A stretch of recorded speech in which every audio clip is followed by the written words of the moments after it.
10 बार अपमान हुआ, लेकिन मैं अपमान को मैंने सोचा कि भाई मैं बाद में बताऊंगा, कहीं मुझे मौका मिलेगा।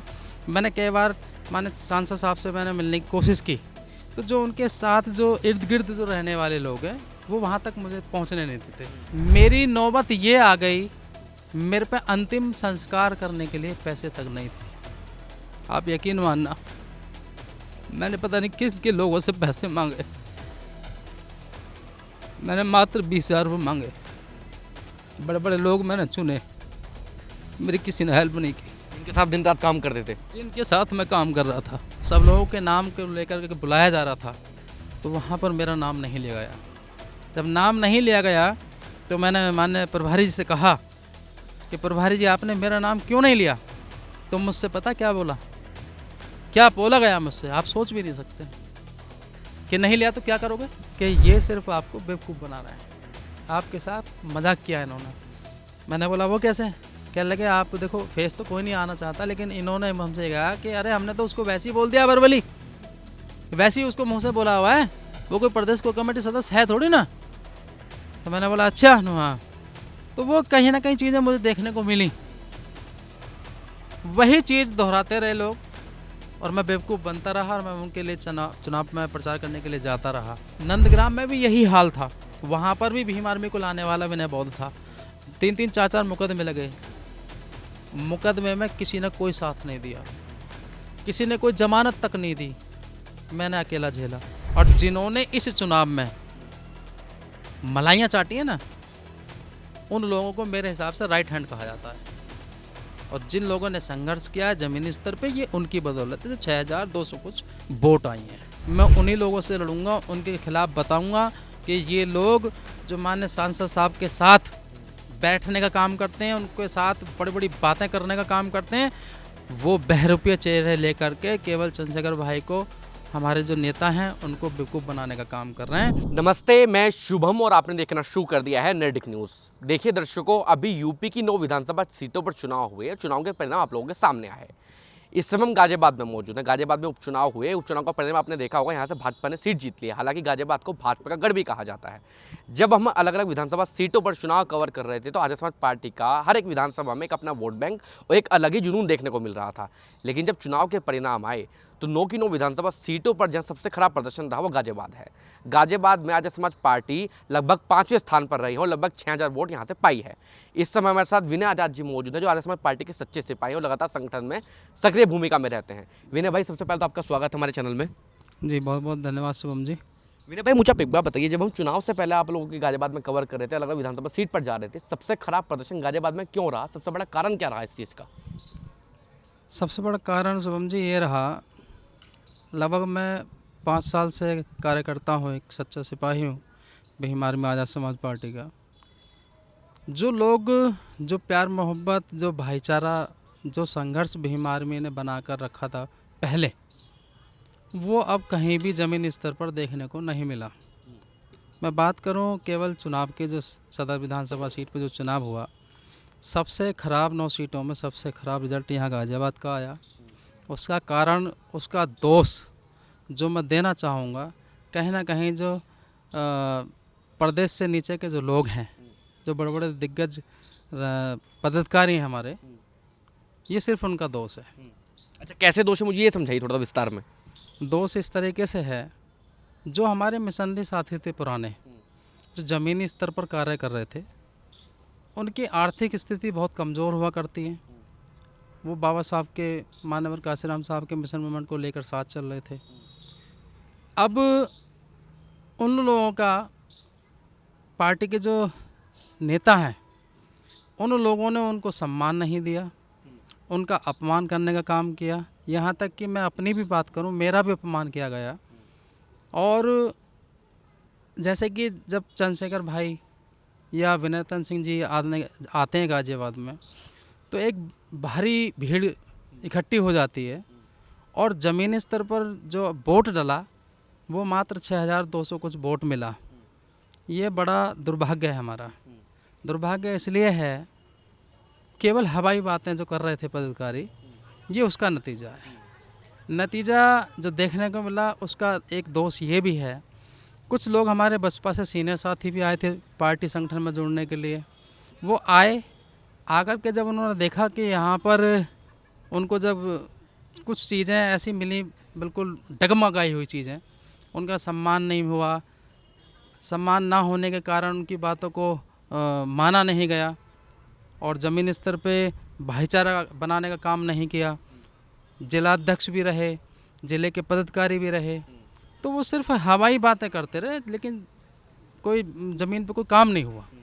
एक्चुअली में बात मैं ये मान के चलूँ, जो आपकी पार्टी के जो स्तर की जो राजनीति है, जो एक पार्टी में जो फूट होती है, जो कमियां होती हैं, वो आपके राष्ट्रीय अध्यक्ष विनय रतन साहब को नहीं पहुंचाई गई, उनको सच्चाई नहीं बताई गई।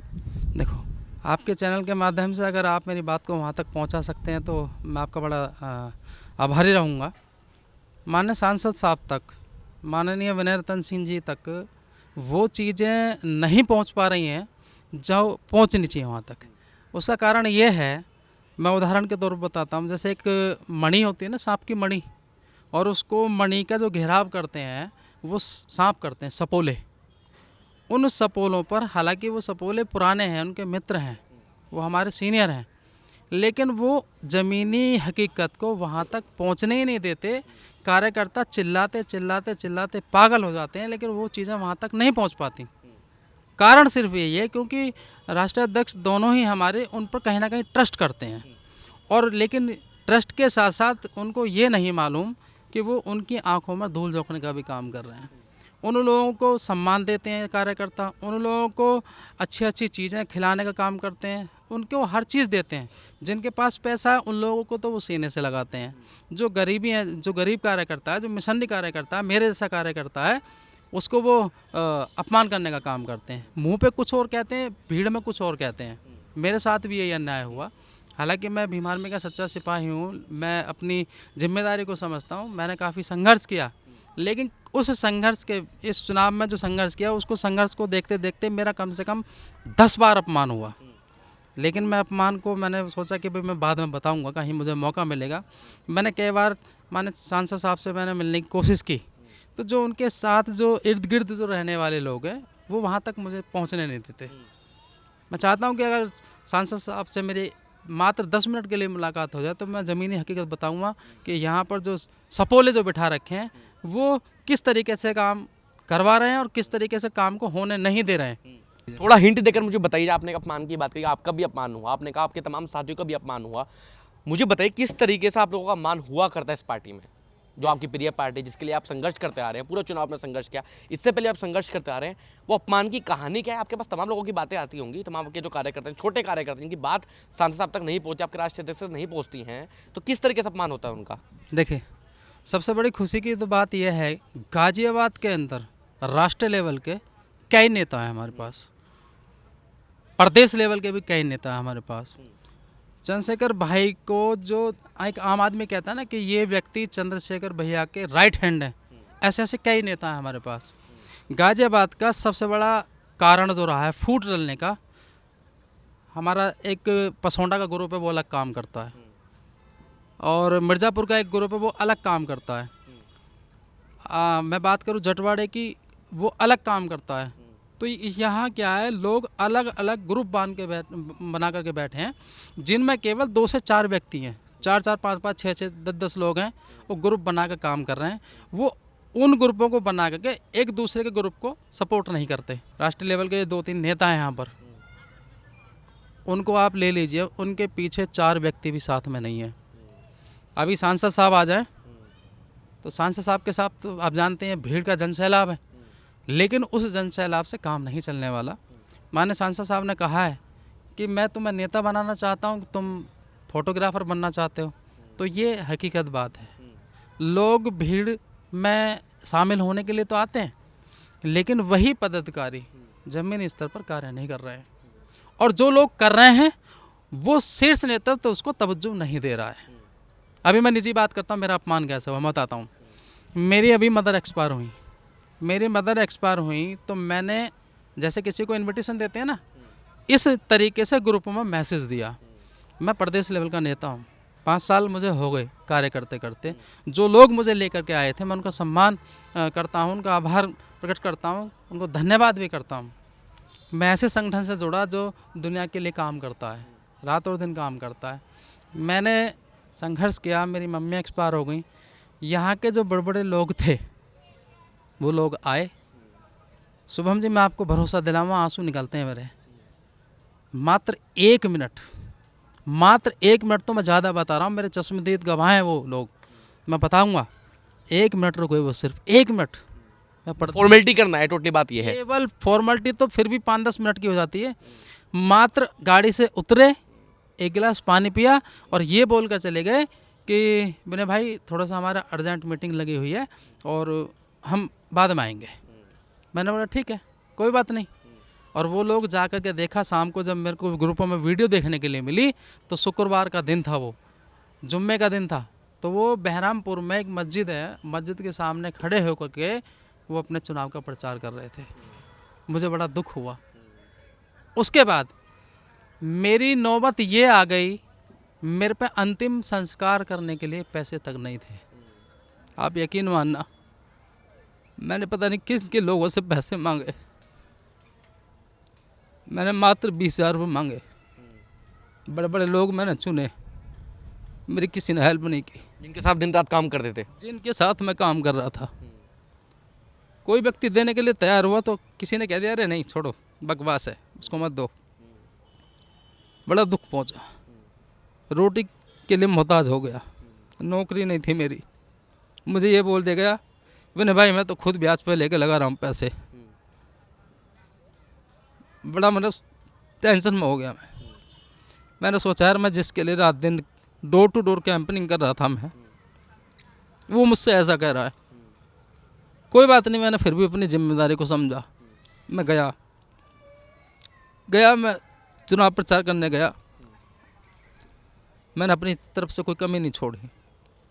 मेरे उससे पहले एक घोषणा की गई थी माननीय कपिल आज़ाद जी द्वारा, गुलजार भाई हैं राष्ट्रीय कोर कमेटी सदस्य, उनके माध्यम से और सतपाल चौधरी जी के माध्यम से मेरे को प्रदेश कोर कमेटी नियुक्त किया गया। मैंने कहा कि आप मेरी घोषणा कर रहे हैं, कहीं मेरे साथ मजाक तो नहीं कर रहे हैं? कहने नहीं विनय भाई कैसी बात कर रहे हैं? चुनाव से पहले की बात है। चुनाव से पहले की बात। मैंने बोला ठीक है। मैंने कि सर मैं प्रेस कॉन्फ्रेंस कर लूँ, मीडिया में निकलवा दूँ? हाँ निकलवा दीजिए। मैंने मीडिया में निकलवा दिया, प्रेस कॉन्फ्रेंस नहीं की मैंने, लेकिन फिर भी चैनल में भी चलवा दिया, अखबार में भी छपवा दिया कि विनय बौद्ध जी को प्रदेश को कमेटी बनाने पर हार्दिक धन्यवाद। अचानक चुनाव के दौरान माननीय राष्ट्रीय अध्यक्ष विनय रतन जी आते हैं। उसी दिन मैं मंच पर था, तो माननीय जो मुख्य चुनाव प्रभारी थे हमारे कपिल आज़ाद जी, वहाँ पर सबसे पहले मेरा अपमान हुआ। जब मैं एक ही लाइन में खड़ा हूँ मंच पर, सब लोगों के नाम को लेकर के बुलाया जा रहा था, तो वहाँ पर मेरा नाम नहीं लिया गया। जब नाम नहीं लिया गया तो मैंने माननीय प्रभारी जी से कहा कि प्रभारी जी आपने मेरा नाम क्यों नहीं लिया? तो मुझसे पता क्या बोला, क्या बोला गया मुझसे, आप सोच भी नहीं सकते कि नहीं लिया तो क्या करोगे, नहीं लिया तो क्या करोगे, नहीं लिया तो बड़ा कष्ट हुआ मुझे। मैंने कोई बात नहीं, तो मैं तुरंत वहाँ से अपना नम आँखों से वहाँ से मैं चल दिया। मैं नहीं बैठा वहाँ पर, वीडियो देख लेना, मैं दिखा दूंगा आपको। मैं 3 दिन नहीं गया। माननीय सतपाल जी का जो हमारे प्रत्याशी थे, उनका फ़ोन आया कि विनय भाई आप क्यों नहीं आ रहे हैं, आप नाराज़ हैं क्या? मैंने बोला हाँ सर मैं नाराज़ हूँ। कहने लगे आपकी नाराज़गी दूर की जाएगी और आप आइए, मुझे बताइए क्या बात है। मैं उनके कहने से उनके पास गया कार्यालय पर। जब मैं वहाँ गया तो मैं बैठा। बैठने के बाद जब मुझे किसी ने नहीं पूछा तो मैं आधा घंटा बैठ करके फिर चला गया अपने घर। फिर 2 दिन नहीं गया मैं। मेरे पास फिर फ़ोन आया सतपाल जी का, विनय भाई आपके अपमान को जो मैं बोलूँगा भाई से ज़रूर, और आपका लेटर जारी कराऊंगा सबसे पहले। मैंने बोला आप मेरा लेटर जारी कराइए, उससे पहले मैं नहीं आऊँगा। उस दिन भी कुछ नहीं हुआ मेरे साथ, ना कोई लेटर मिला मुझे, ना ही कोई मेरे से किसी ने बात की। मैं फिर दूसरे दिन आया, मैंने कहा प्रभारी जी से कि सर मेरा लेटर जारी कर दो। कहने लगे मैंने भाई अब मैं थोड़ी ना कर सकता हूँ, वो तो प्रदेश अध्यक्ष जी करेंगे। लेकिन कह वो ही लोग रहे थे आपको पद देने के लिए? वही लोग, उन्होंने ही मेरी घोषणा की। पीछे अन्नपूर्णा रेस्टोरेंट है, इसमें मेरी घोषणा हुई थी। तो मैं फिर अपने घर आ गया शाम को। तो मुझे शाम को जब पता लगा, कहीं ना कहीं देखो हमारे भी मित्र हैं जो पुराने साथी हैं, मिशनरी लोग हैं, जुड़े हुए हैं हमसे। उन्होंने कहा कि विनय भाई आपको अगर एक बात बोलना है, अगर बुरा ना माने। मैंने बोला जी, कि ये सिर्फ आपको बेवकूफ़ बना रहे हैं, आपके साथ मजाक किया है इन्होंने। मैंने बोला वो कैसे? कहने लगे आप देखो फेस तो कोई नहीं आना चाहता, लेकिन इन्होंने हमसे कहा कि अरे हमने तो उसको वैसे ही बोल दिया वर्बली, वैसे ही उसको मुँह से बोला हुआ है, वो कोई प्रदेश को कमेटी सदस्य है थोड़ी ना। तो मैंने बोला अच्छा हाँ। तो वो कहीं ना कहीं चीज़ें मुझे देखने को मिली, वही चीज़ दोहराते रहे लोग और मैं बेवकूफ़ बनता रहा और मैं उनके लिए चुनाव में प्रचार करने के लिए जाता रहा।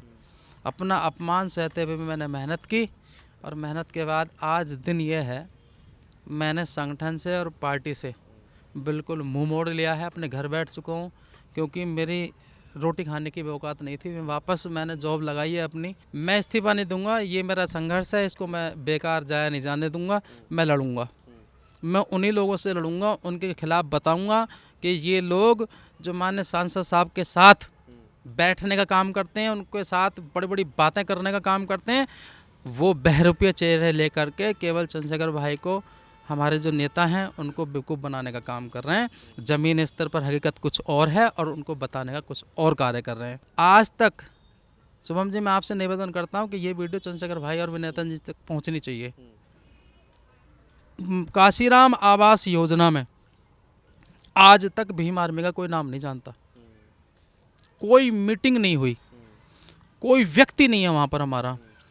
मैं गाजियाबाद में रहता था, नंदग्राम में भी यही हाल था। वहाँ पर भी भीम आर्मी को लाने वाला विनय बौद्ध था। 3-3 4-4 मुकदमे लगे, मुकदमे में किसी ने कोई साथ नहीं दिया, किसी ने कोई जमानत तक नहीं दी, मैंने अकेला झेला।